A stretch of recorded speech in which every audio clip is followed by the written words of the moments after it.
Hello and welcome. You should all be starting to pile into this session of the Growth Club.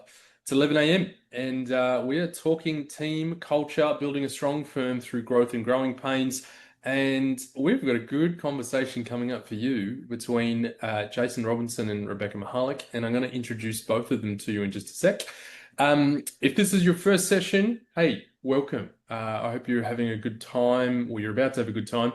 If this is your third session, because we've already run two before this, hey, welcome back. Hope you're having a good morning as well. My name's Trent, and I'm your host for this talk in particular. And we're talking all things workflow, AI, compliance, productivity, pricing, marketing over the next 2 days. And today we're talking about growth and growing pains, talking about team culture, all the things that are really hard about growing a business or growing an accounting firm. You're going to hear all about that today from two people that are doing it, have done it, and currently going through it. There's no shiny solutions. If anything, this might be a bit of a therapy session. I don't know. We're all going to be sharing things that are working, not working, and what you're currently going through. A few quick little housekeepings. We're recording all of our sessions today, and then we're getting them transcribed using the Vinyl technology. Some of you have been asking and hearing about Vinyl. That you will be able to access after the summit is done. So transcripts, session outputs, all kinds of stuff. There is a CPD point available for this session, powered by the team at AccrediWise. You'll get info on how to accredit that after the summit as well. And you could win up to $500 in gift cards. Super simple. Just go on to LinkedIn and say, hey, I was hanging out with Trent on the Growth Club. So tag the firm, use the Growth Club hashtag. Feel free to tag Jason, Rebecca as well if you want to get bonus points. And we'll be drawing out and giving gift cards away over the course of the next 2 days. Huge thank you to all of our partners that have got behind the Growth Club this week, in particular Intuit QuickBooks being our lead platinum partner for the event series. But you can see there's many other brands that are getting involved and are also talking on key things that are interesting, particularly for accountants and bookkeepers. So from me, I'd recommend go and check them out for me and say hello, but huge thank you to them for getting involved.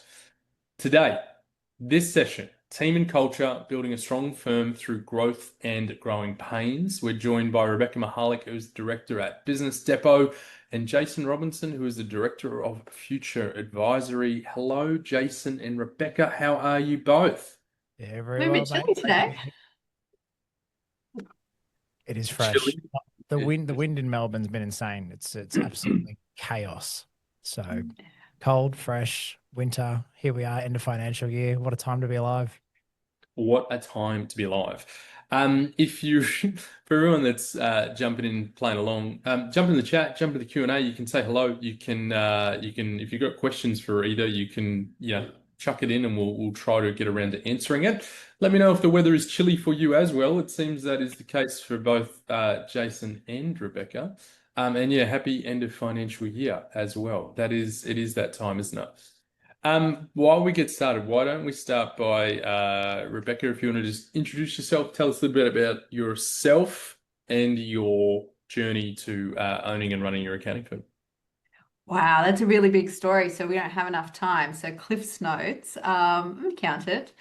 I worked in an accounting firm for sort of 11 years and then left the industry actually because I was just heartbroken by accounting and tech not really working the way that I wanted it to and not having a say really in being able to shape the business that I want. And I needed a little bit of time to properly back myself before I started my own business. So I started a very, very small, unheard of accounting firm, which at the time was Verve Solutions, quickly spun that up into Aptus Accounting and Advisory. And had business partner James, and we built that based on two foundations: that we have to have really, really good tech and ensure that our team enjoy what they do, primarily because they're focusing on doing the things they should be doing. So where we can use tech, automation, or now AI, I'm talking about 12 years ago though, where we can help ensure that people don't feel disconnected from their jobs the way I was when I left, but really enjoy what they do and build that culture of having really open conversations. So a lot of where we take the business is directed by what the team want, what they're looking for, and what their pathways are going to be in the organization. So really flexible. And then from there, after accounting advisory, I spun up and joined Business Depot Group, and it's just been, sunshine since. Awesome. Sunshine. Well, that's can't wait to pick back those layers a little bit. That's going to be great. Um, Jason, mate, tell us about yourself and your journey, because you've been on a few different versions before Future as well, right? Yeah, definitely. So, geez, we're the same thing as Rebecca. It's hard to kind of snap it all into 1 or 2 minutes. But years ago, worked with a guy called Brent Saleh from Seva. That was kind of where I got the idea and the fuel and the passion for helping small business owners, wanting to run a great accounting firm, great team culture, and have a lot of fun along the way. Through that, started the first version of the accounting firm with my business partner today, Greg. Version 1 was going for a couple of years, and we spun off Future Advisory just under 5 years ago. We won Xero Accounting Partner of the Year across the old firm and the new firm. So either we're great with Xero or great at marketing ourselves, bit of a combination of both. We're currently a team of 30. We run out of multiple offices across Melbourne, like inner Melbourne and then southeast Melbourne. Got an office up on the Sunshine Coast. Used to have an office in Perth, but didn't really require that anymore. So it's been an interesting one, especially around team growth with multiple locations versus, in this new age world where you don't necessarily need to have a fancy office location for your clients to come to. It's a bit of a different world. But outside of running an accounting firm, I've been probably the longest standing member on Xero's Partner Advisory Council. So pretty deep in the Xero world off the back of in 2018 when we won that first award. I got to go on the panel and become an advisor or a member of the council that works closely with Xero senior leadership team. So been an epic journey there. I'm on Ignition's APAC, and then also CPA Public Practice, chair of the Public Practice Committee at the CPA, and then podcast host of The Numbers Game. So very, very busy, like to put out a lot of content, like to be involved. And ultimately it's around like lifting and helping others that are in this profession, because it's a tough world. Like the public practice accounting profession, it's not easy. We're in it together, and I love to be able to share those war stories with others and then uplift the whole community so that we can all do a better job and have a better economy and a better small business community. Love it. You've both got like epic stories. And I think in that last point, and I feel like it was probably the same last year, it was probably the same the year before that, but things are feeling pretty tough for a lot of people at the moment. I think I want to say this year, but I think it was probably last year as well. But a lot more discussions on burnout and that trying to get that balance right. And I think, all of us have probably struggled with that balance piece at some point. I'm to no surprise, a bit of a workaholic. I work a lot, and I like it. Like I get a lot of joy and energy from that. So as Rebecca reminds me, it's my fault probably because I'm the one that introduces all the things at all the times. But I think it's always a good reminder to tell her, when people hear stories like yours, which we're going to dig into further, that, these things also happen to people like you. Like you're real people that experience real problems. And again, I won't make any more Essendon jokes today either, mate, because that's painful enough as it is. Painful enough as it is, exactly. Yeah. 25 years of pain. Don't go Yeah. there. Yeah. I'd love to jump in and just start with maybe so the theme is around obviously team and culture and how we're building strong teams, particularly through growth and everything else. But maybe just talking about some of the early mistakes you've both found in this journey. And, if you were starting again or thinking about growth for the new financial year ahead, what are those things that you wouldn't do again? So, Rebecca, I might start with you. Any key early mistakes happened early in that journey of like growing, whether it was when it was you and James or, particularly through some of the things that happened at Business Depot? Yeah, so there have been a couple of different kinds of mistakes. So very early on, first hires, hiring people too quickly in a panic, win client, win all this work, and we grew faster than we anticipated. Now I just have, I've become comfortable with being uncomfortable around growth and just deal with it. But these quick knee-jerk reaction hires, and then keeping them on too long as well, post when I realized they're either not the right fit from a skills position or a culture or personality or whatever it was that didn't really gel properly in the team. dragging out, exiting them because I was so scared about being under-resourced. And it took that's not something I did once. Like I did that again and again and again. And like last year, like over and over and over again, I have to keep reminding myself, we can't do this. I have to be comfortable with being uncomfortable around it and just acknowledge that, like I tell you, Trent, I am my own worst enemy. If I don't have the capacity, we just have to say no. So, we deal with some of that on the other end where we're building out wait lists for clients. Like, can't take you on now, we can take you on in October or whatever that is. So, that's been really important because you also see as you build out your team that stress relates right back down the whole team. So we might not exit someone because we feel bad that everyone else is going to be stressed, but then we keep on a toxic person. So yeah, there's like 5 big mistakes that I keep making. Keep making. Yeah, but not anymore. Like I'm trying not to anyway. Okay, that's good. That's good. Good start. Jace, from your side, early mistakes? Yeah, look, I think that early kind of part as well, very, very early in the journey, it's like you just reached out to someone you already knew and hired people you already knew because it felt comfortable and it was bringing people in. And the hiring people you know is not necessarily the best available talent that was on the market, but it was like just reaching out, kind of fast growth, and it was crazy. And then there was not really roles and responsibilities. There wasn't any key structure, even workflow. This is very, very early days. And then you fast forward to the more recent years with insanely fast growth. When you're adding over 100K a month of new business and then often hiring a person a month as well because we're throwing a lot of human resource at problems rather than nailing the systems and processes and technology and automations. Like, if we implement one Zap at the moment that automates something a human was doing, it's like, yeah, that's awesome. But then it's like back to being really busy and not looking at anything else we can automate. So there's been a lot of challenge around throwing human resource at basically, capacity challenges and problems rather than actually kind of stopping and stepping back and going, why do we need more people? Like, are we actually efficient, profitable, productive? Very much similar to Beck, I think in the early days as well. And, I think especially post-COVID, there was this big challenge, and it's still a challenge of finding good people and keeping them. No matter how good your firm is, how great your brand or market, how much you overpay, like or pay someone, keeping people and keeping them happy in this new generation as well. Like I see something shiny and I'm tempted to go and jump into it. Like, let alone, imagine how team members feel. But connecting back to values was something we probably didn't talk about a lot early. It was just come along, we're fun, let's do this. But what does being fun mean as a firm, as opposed to the values of really helping small business owners have a better future? If that's our mission and then our values spill out from that, people can connect to that more than the money or the shiny new job. But we definitely, we hired people that were the wrong fit. Again, we might have been looking for a skill set. We hired a skill set, but they weren't a culture fit. Or we hired someone who was a culture fit but didn't have the skills that we needed and nobody had the resource or time to train them. And then same as what Beck touched on, we kept people for way too long that weren't the right fit for the business. Because we're too nice. We weren't, and it's as much as it shouldn't be seen as ruthless, but you've got to make business decisions to get rid of people that aren't the right culture fit or aren't the right skill fit. And another one I'm just going to cherry pick right off you, Rebecca, but this word no, what's that?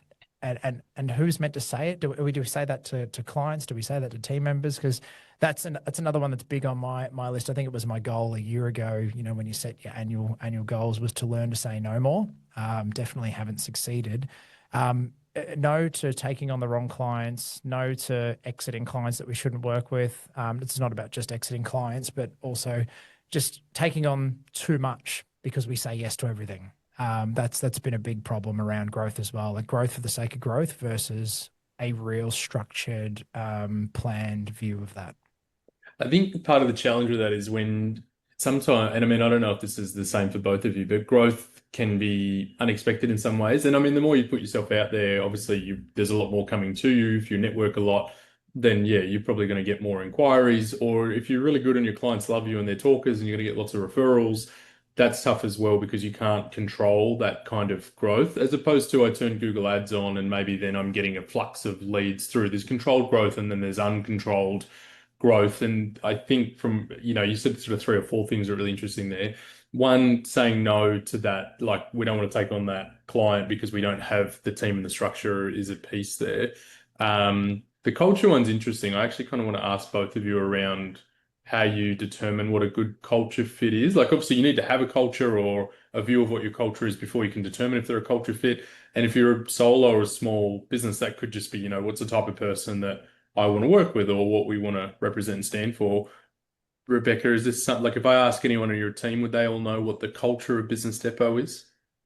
I think that they all have a different journey with the culture, which is interesting because that's something that we actually had to acknowledge at the leadership, that it means different things. And the culture that occurs in the workplace, people are actually looking for something different. Now, our team is huge. Like if we think about like the whole Business Depot team, we used to be at 100. I think we're like 90 now because we've had a little bit of attrition, but we are Sydney. We've got 2 locations in Sydney. We're in Brisbane and we've got an offshore team, 2 separate offshore teams actually. So working all that together and then multidisciplinarily, we've got accountants working with marketers, working with lawyers, working with agency, like it's brokers. It's really, we all are very different. So we've put it back and started to talk to the team more about, well, what is it that you want? What is it you want to do? What is it that you want to see as a group? Like even when I think that was some of my early mistakes is I made a decision on how I think the office should be, if there should be music or if we should be doing this. And they're not really necessarily culture items, but they talk to the atmosphere. It's like how many breakout rooms we should have and where people should sit and whether we should have offices or be open plan.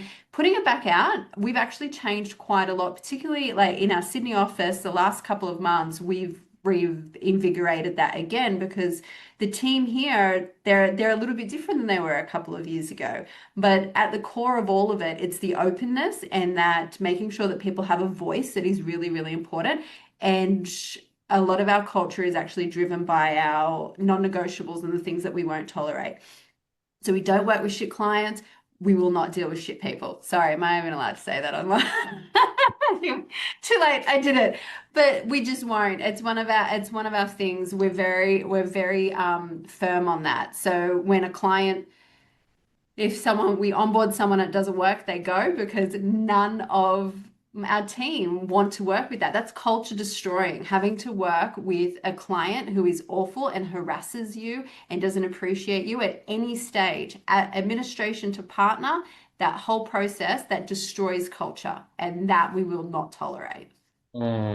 So question I've got that was perfect. That made sense. Question I've got for you, Jason, is that when you and Greg and team are feeling stretched, how does that then impact how are you protecting your culture when you're the one that's feeling stretched and frustrated and someone comes up all happy and smiling, but you're like about ready to throw a brick at a wall or someone's car or whatever? Look, it's a great question, and love to say that humans are perfect and we can, push back all of that. But as a leader and your managers and your team leaders, it's so important to develop that ability to continue to show what the culture is and to lead by example. And the day I walk into the office and I'm a stressed mess and I'm showing visible signs of stress or anxiety or whatever else, the flow and effect of my team is going to be diabolical. It's not going to be a great environment to be in. So how your leader shows up and how you turn up to your firm is so incredibly important and powerful to lead by example. And yes, you're going to have your bad days, but it's how you go about communicating that and handling that in a really proactive and beautiful way that then gets the team around you and on board and involved. So you can turn bad times into rallying your troops around you, as long as that's the culture that you've built, that team collaboration, trust in each other, that if someone says they're going to do something, they deliver on it. So they're kind of the non-negotiables that we've started to build out with using the team to develop our own culture, because the culture naturally starts to form. It's like a DNA, and the people that you add in the early days, and of course the leaders, what the leaders feel is important. Now Greg and I are huge on communication. We love communicating and being open with our team and being transparent. And that meant as we then developed what our values were that form part of our culture, that we can talk about and lean back on and go back to the strategy on a page document and go, hang on, this is what we stand for. That trust in, if someone says they're going to do something, they do it. The care factor was a big one for us, because part of our mission or vision is to help business owners have a better life. You need to have care factor. If you can't care for your clients and can't care for the teammates sitting next to you at the chair next to you, if something's going wrong in their world and you go, nah, stuff that I'm not going to, over here. The care factor to be able to check in on your teammate. And that flows into the collaboration and team environment, which is, epically important in going to work. You're spending 40 plus hours a week surrounded by those people at work. You got to damn well love who you're going to work with and how they go about it, which is then why carving out the bad eggs or the people that aren't good for culture becomes so important. And then, something that we've had to work on, talking about our particular world was a quality kind of thing. Like as we grew really fast and we onboarded heaps of clients, like we saw a bit of a slip in quality. So for us, it's striving for excellence. Future Advisory doesn't want to just be the same as everyone else down the street. We want to be excellent and exceptional at what we do, which means delivering quality work, quality advisory, and a quality service. So building all that into what does culture and what does the values and how does it all bolt together, and the ability to be able to talk about it. And get your team talking about it too, so that they then start to live and breathe what it means to be part of the DNA at Future Advisory, as an example. So on the back of that last point you just said around the slip in quality and all of those things, how are you then, and again, Beck, I can throw this to you just to give Chase a break, but how are you then leading through those times? So you've noticed things are slipping, or you've had multiple things slip, and it happens to everyone. I've been up since 5 a.m. today going through things that are just like not where I would like always things to be. And but you've still got to turn up the right way. If I turn up with an attitude or being annoyed or, whatever, that's not going to help that particular situation. That's not going to help with quality. And, people are people and everyone's trying their best, right? So how do you turn up and lead through those tough moments when, do you get what I'm saying? Like you've still got to motivate people to want to do the job the way you want them to do it, but you're annoyed. So it's That's like across. That's the sunshine that I mentioned at the beginning. And I said, when I joined Business Depot, it was all sunshine. Now, in saying that, it's not all sunshine and rainbows everywhere. That's just not reality. But what we have here and what I got here was because we have this open culture, I've now got people who are comfortable to check me. And that's really, really important to have my partners or other managers or saying, be comfortable enough in this environment to say, hey, Beck, check yourself, because Lilette Collegia, my business partner, actually grabbed me one day and said, whether you want to acknowledge it or not, this office, so our space, the culture here depends on you. You walk in and you're in a bad mood and the whole office feels it. You are just that kind of person. So you need to pull your head in when you're having a bad day and not that I'm making it sound like I do it all the time, but it's nice to know that you've got those people who check you. And if you don't, if you're the boss and you don't have somebody who has that, being able to acknowledge it in yourself, because you absolutely, when you lead, you have to lead the team that you want, and they will work the way that you do.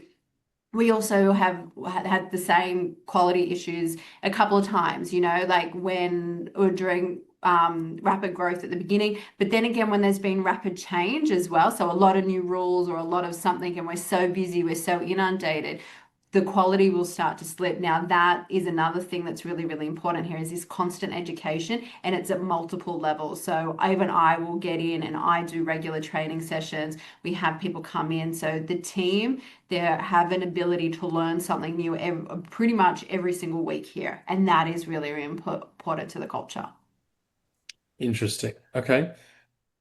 Yeah, cool. And awesome. Because not everyone is like, you hire different types of people, right? Some people are growth, they're ambitious, and then some people are just happy doing their thing. Like they're not necessarily wanting to do a lot. It's going to happen. Like not everyone's motivated the same way, but is that something you look for in potentially in your cultures? Like whether you've got someone that's just a cruiser versus someone that's really trying to skate ahead and they are ambitious on a few things. Is that, Chase, you mentioned earlier that you've hired 7 or 8 people in the last couple of weeks. Did you hire 7 or 8 people all wanting to be the same person in 2 years' time, or? It's a great question. The 7 or 8 in a couple of months, not just Sorry. Yeah. next couple of months. Definitely since Feb, March onwards, we've onboarded 7 or 8 new people. No, all uniquely different, but as long as the values have been discussed and, you talk about where they want to go, where they want to get to, you can't have a room full of Jasons. It'd be chaos. It'd be absolute madness. When I go out to, the Narre Warren office and see the team out there, like I go in there and I'm a different level of energy and conversation and disruption. You can't hire 8 of me and expect a firm to run properly. So it's definitely based on the role, what personality profile. Like we do a lot of disc profiling and talk to the team about what their disc profile means, what their communication style is. The different types of communicators. You need people. There's people who just want to, kind of get in and get their work done, and that's okay. So then, when you talk about having, big communication, it's not about that person having to come in and tell the huge story about their weekend, but it's more where the communication is key. That person is happy, kind of getting in, doing their work, but communicating the key things that need to be known around a team to keep your whole team flowing properly. So no, it's very different. You're not hiring the same people. We're not focused on a room full of Jasons and Gregs.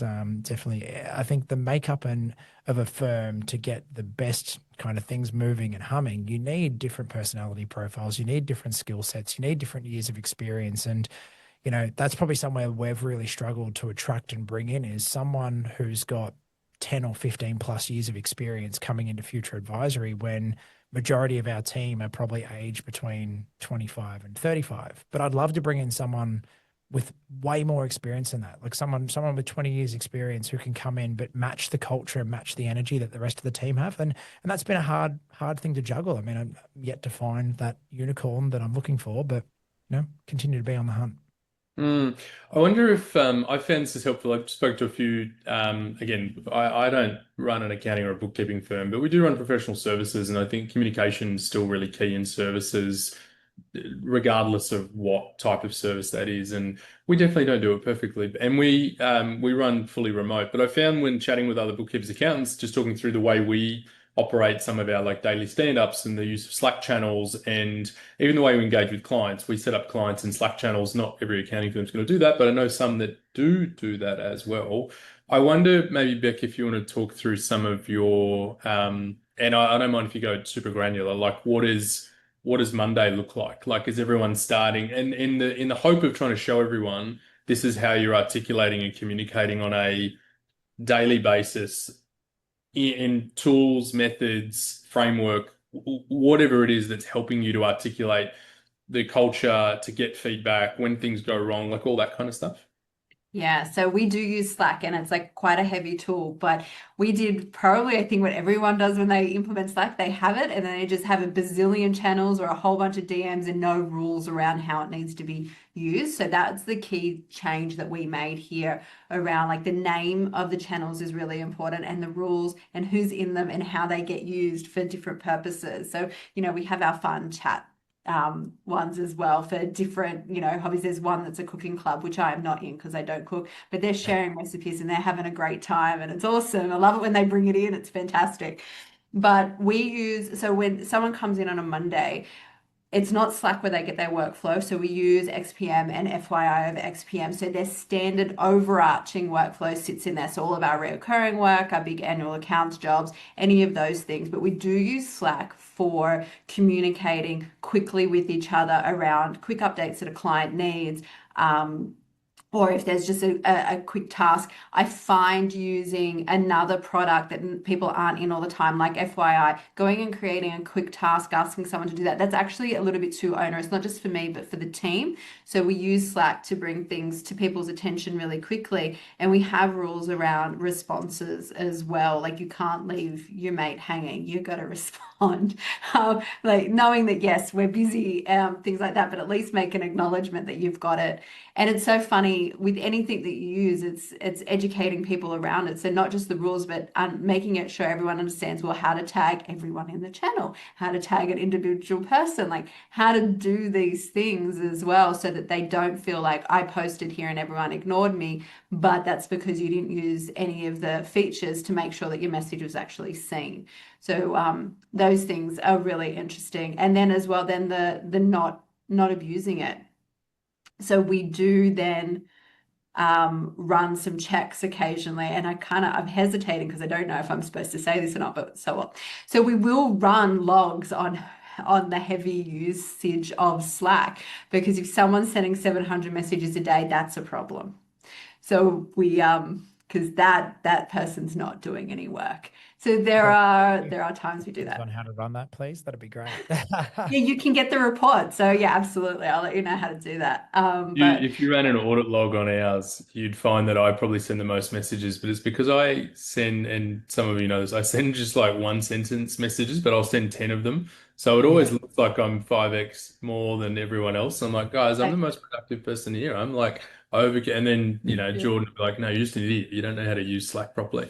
I Yeah. hate I'm hated for What that. Like the What's really interesting about the scheduling. audit is the people who don't message, because then it's a bit like, well, what's going on? Why aren't these people engaging? Knowing that this is our communication tool, why aren't you engaging with it? And then so there's conversations of both end, the heavy users and then the haven't logged in 2 months users. Like, what's going on? So It's a Yeah. really I don't know it's if a that really answers your great question, but it's a that's how really we use great tip. Slack. So that's a great tip. I mean, I'm a Slack user as well, and I haven't even thought about, there's the repeat offenders that are involved in every conversation, whether they're meant to be or not. There's the admin channel where things are going on in admin's world, and then there's each pod has their team communication, things like that. So it's quite well structured. We do have clients in our Slack as well, and I think sometimes you start to think about these tools and go, they were designed, and we started using them to make life easier, but then often at scale and at mass, it can actually complicate things and make things harder than it's meant to be, or more distracted. If I'm getting pinged and notified in Slack, like what is my expected response time? If there is no rules around that, if you do have a business or a firm that hasn't got rules around internal message response time, is it acceptable for me to not reply to a team member for 24 hours? Is 24 hours okay? Like, yeah, that you've definitely given me some stuff to think about, Beck, around what is the acceptable use of Slack and how to make that streamlined and run better. I've got a million channels and Well, my follow-up question was, or thought on that is, if you don't tell people how to use it, I mean, you don't give them, any of the accounting softwares or anything else. You train them on how to use all those things too, right? So I think if you just dump them all in Slack and it's kind of like messaging, just, have a go of it. You're like, yeah, but some people are terrible at text messaging as well, right? And I'm not going to teach everyone how to use WhatsApp or whatever, but, yeah, even just threads, using threads properly, right? We have rules around using a thread and not just dumping it all in the channel. And I break both of these all the time. So I'm also the person that will use a thread, but then just in the moment of like, no, I just need to hit one sentence 10 times because I need to get my point across. Then, cap. yeah, you'd all hate being in a Slack channel with me, I'm sure. It's a good point, though. I mean, yeah, just how to utilize that properly. And, I mean, thinking about that, I think I take for granted how I know how to use Slack, like threads, reminders, scheduling messages, adding a GIF, like whatever it is. And then, Canvas, yeah, right? Pulling a oh, canvas out, putting in tasks. You can do a whole bunch of cool stuff in there now. yeah, Yeah. exactly. Yeah. So, I think that then that now becomes part of, from a team growth and culture point of view, if we onboard a new person who's never used Slack before, maybe that's an overwhelm or a point of something in their mind going, okay, I'm on Slack. I've never used it before. People are like going crazy and there's GIFs and emojis and stuff. I don't know how to use it. I'm just gonna stay out of it for now. It's very overwhelming and overstimulating. I won't name names, but had worked with someone once that had been using Microsoft and Windows for like 20 years, and then day one of the new job they've got like a MacBook, and they're like, how the F do I use this thing? Like, as in, it's so foreign if you're I'm not, because walking, if I'm you know how walking to out use both, the fine. But it's not something that just works straight away. It's like, how do I right click? I'm like, oh, I know you just, tap with two fingers and do this. It's like, what? Tap with two fingers? What are you talking about? Just, I'm like, it's Apple, man. It's super simple. Just get into it. But that can be really overwhelming. And I think maybe, is that something you pick up in your hiring process? Like, hey, we're a Slack team, we're an Apple team. Like, what are you? And it's like, oh, I use Teams and Microsoft. In my view, I'm like, hey, I know the kind of person you potentially could be already before Mm. coming into our business. Is that something you guys consider at all when you're doing your hiring? No, I think it's Never. different in our world, It but would be. It would be. You expect everyone to be like using spreadsheets and Windows, and Yeah. that's the thing. I think we definitely ask, are you using Zero? Have you come from a Zero firm, or what practice management system were you working on? But and it's more around that. But yeah, yeah. never haven't really gone the when at home, do you have a MacBook? And then what does that Yeah. say about the creativity, or that kind of what that says about a person based on Hmm. curious Do you one. spend That, more, that's do you that's spend more time on Facebook or TikTok? And like that could also. That's Maybe. I don't know. interesting. Yeah, I Yeah. mean, maybe, I right? haven't 10 years ago, different, but Yeah, we don't use that at the moment. It's really an interesting thought. And not so much about what they've used, because a lot of the places, a lot of the times you find it's just where they've worked. So they will use what they're told to use, but how they feel about it. Like I've had those conversations, like particularly people who have used, say, Zero and MYOB and QuickBooks and Reckon, they've used all of them. Well, which ones did you like the best? Now that will send up red flags. yeah. Uh, I'm Jack, getting a tattoo. I'm getting a tattoo with hairy lizard. They're just speaking my language. I like yeah. what So, in the chat. Jack, I don't know if I'm allowed to tell everyone that you're hairy lizard, but because I had to look. Yeah, yeah, people that use particular, yeah, Jack Dixon, the legend from you're what, Coffs, right? You Coffs Harbour? Yeah, yeah. I won't give out your address though. I'll stop there. Yeah, awesome. Uh, yeah, that is interesting in terms of the culture piece. So I'm just thinking as we start to wrap, and if there's any questions, people can jump in and ask away as well. Um, You've talked through a lot of the different things that are going on for you both at the moment. Jace, you talked about the idea that you've grown from in the pre-game session. You grew really quickly. It was 2.5 mil, 3.5 1.5, mil. 2.5, 3.5 over a couple of years when we kind of rebooted. Yeah. Yep. And now you're pushing for Well, 4.2. capacity should allow for at least 4.2, but I'd love to get away from thinking about capacity and go to value pricing. And, why couldn't we do 4.5 by doing really high value work and high value, big wins for our clients equals, good wins for us too. So I think it's just changing the way our mindset works around, everything's tied back to the hourly rate by this many team members, by this productivity percentage equals that KPI, which is cool and great.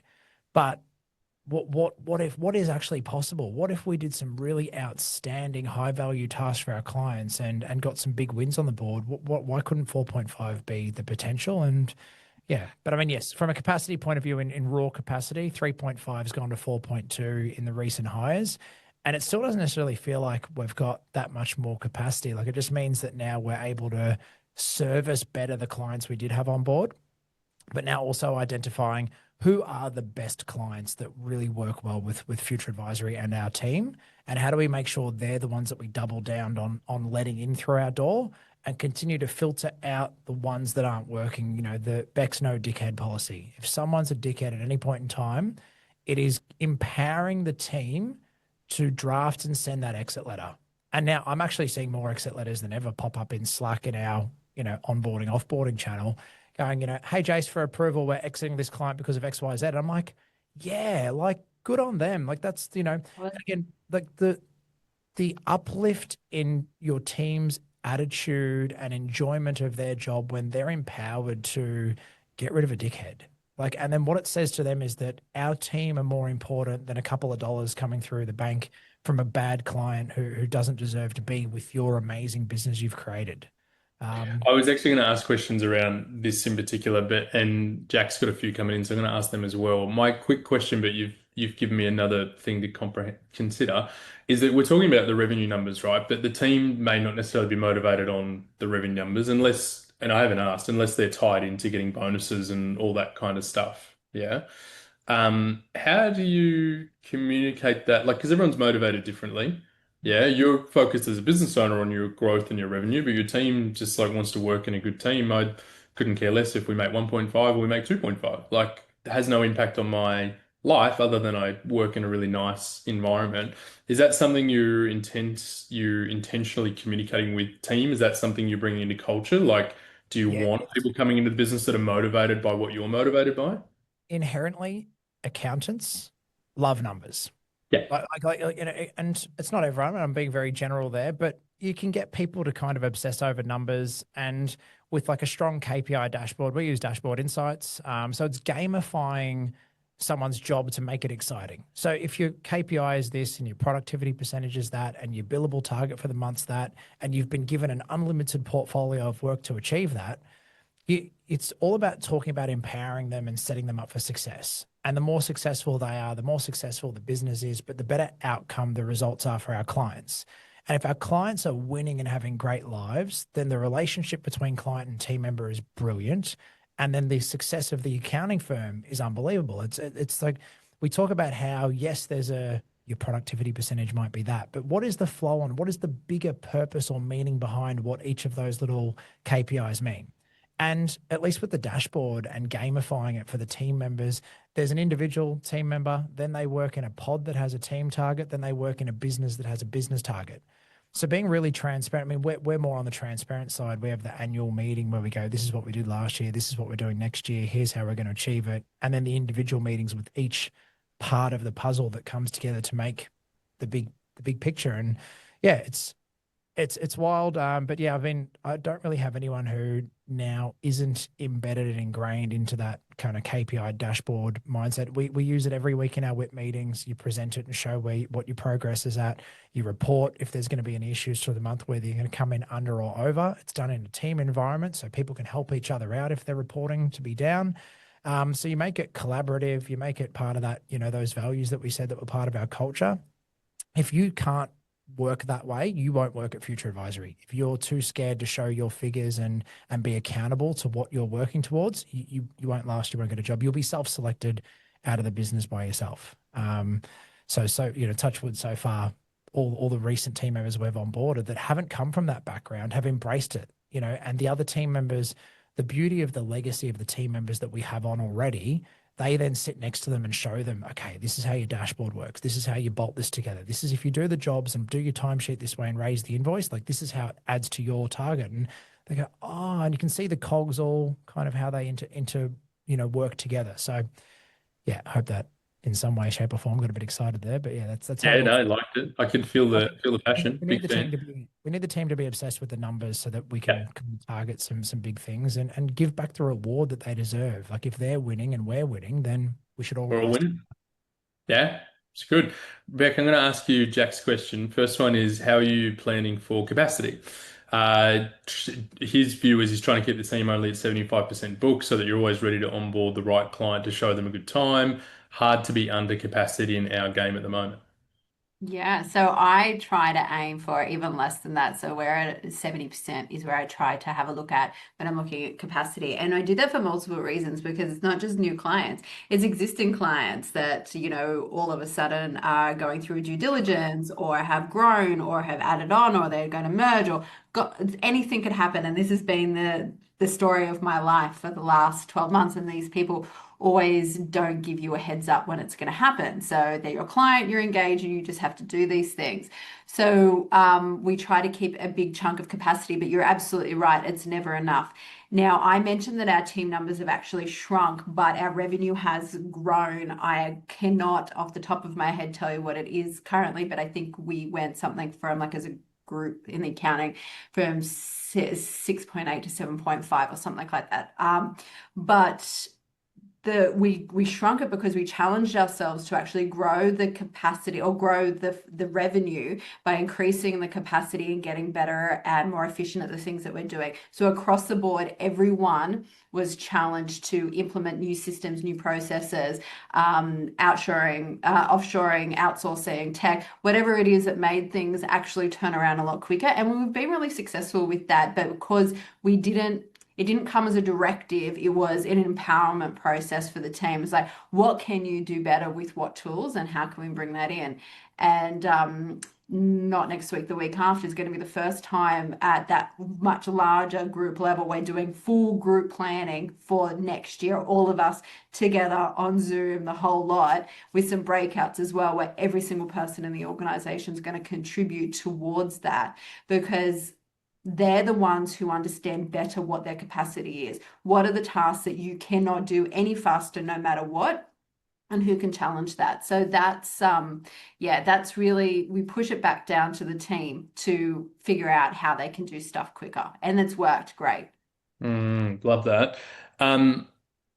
This has been great. I've enjoyed all of it. Jack, I'm loving all the questions, mate. I'm just running out of time to ask all of them. Um, Jace, Rebecca, is there a good way for people that want to chat with you after, or just connecting on LinkedIn is generally a default for most? Is that okay and comfortable for you guys, for anyone that wants to follow your journeys? Yes, Yes. please. Oh, yeah. Follow them. I'm going to Jump on qualify them. that with I've got really lazy on social media lately, is trying to protect my own capacity, but sure.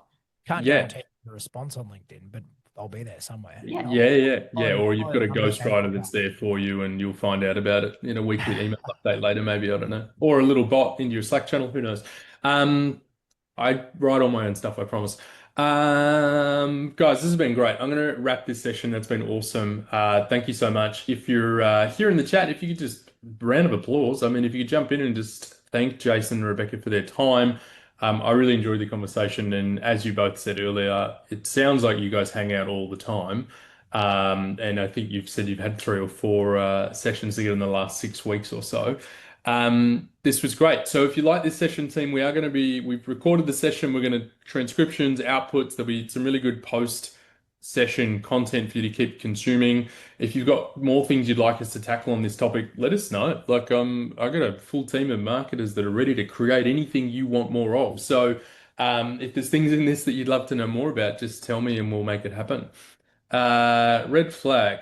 Only want to save tax. We won't on board. Yeah, okay. Good one, Rebecca. Yeah, Nice. that's it. That's like we got asked what our red flags were to onboard a client. If I have a new client meeting and that's the only thing they want to talk about, we will not engage with them because that is just a disaster waiting to happen. Makes sense. Have to be Yeah, it interested makes in sense. improving their business. If they come in thinking that everything's perfect, doesn't really give us much to work on from an advisory and collaboration point of view. Yeah. Yeah, love it. Okay, cool. Well, thank you so much again.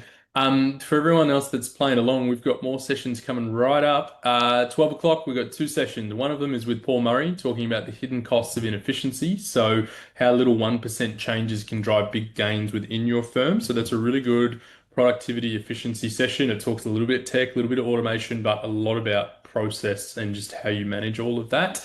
And then the other one is with Joe McCord talking about how late payments are stifling business growth. So if you have issues with debtors or you have clients that have issues with debtors, then that could be a really good session for you. Again, a little bit of tech, a little bit of process, both really good sessions. If you're registered for that, you will see this in your email inbox. There'll be a link for that.